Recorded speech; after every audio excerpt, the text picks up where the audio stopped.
Welcome back to Barefoot Bible, the Bible Interpretation YouTube channel. Today's video is the parable of the tares, or how to interpret parables, part 2. Parable of the tares is found over in Matthew chapter 13. Verses 24 to 30 give the parable, and in verses 37 to 43, Jesus gives the interpretation of the parable to his disciples. The parable begins, the kingdom of heaven is likened unto a man which sowed good seed in his field. Jesus interprets, he that soweth the good seed is the Son of Man. The field is the world. The good seed are the children of the kingdom. The parable continues, but while men slept, his enemy came and sowed tares among the wheat and went his way. Jesus teaches, but the tares are the children of the wicked one. The enemy that sowed them is the devil. And we'll skip over details in verses 26 to 29 since Jesus skips these in his interpretation of the parable.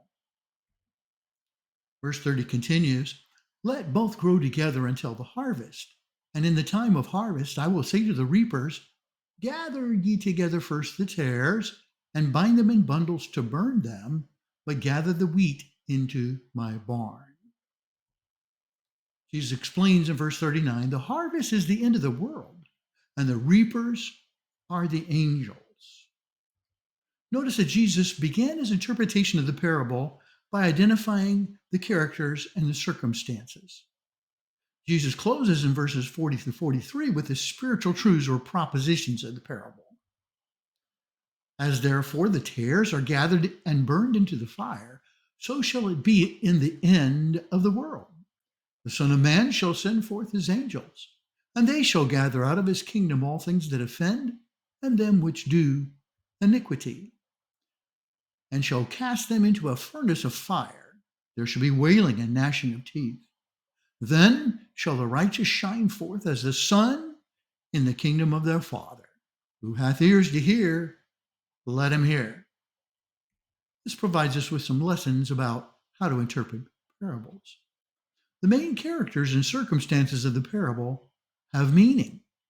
And to understand those actors and events that leads us to a basic need for understanding of Jesus' audience, a first century Jewish agricultural society.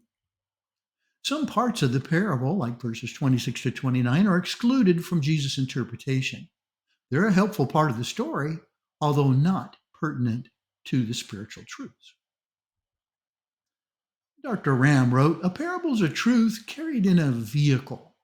Therefore, there is inevitable presence of accessories, which are necessary for the drapery of the parable, but are not part of the meaning.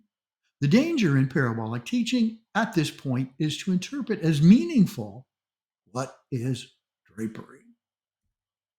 Not every character is interpreted. Jesus says nothing about his enemy, the devil.